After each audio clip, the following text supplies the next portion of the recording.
Assalamu alaikum wa rahmatullahi wa barakatuhu. I am Saimara Dharwad. And I am Zufshan Maria Desai. We are from class 8.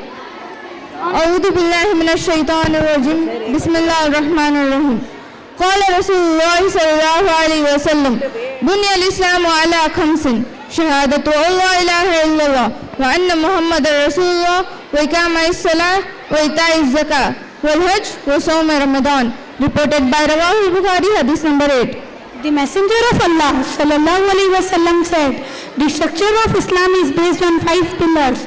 1. To testify that there is no God except Allah and Muhammad sallallahu alaihi wasallam is the Messenger of Allah. 2. To establish salah, prayer, namaz. 3. To give zakat, charity. 4. To perform hajj. 5. Fasting in the month of Ramadan. Rawahul Bukhari, hadith number 8. Jazakallah.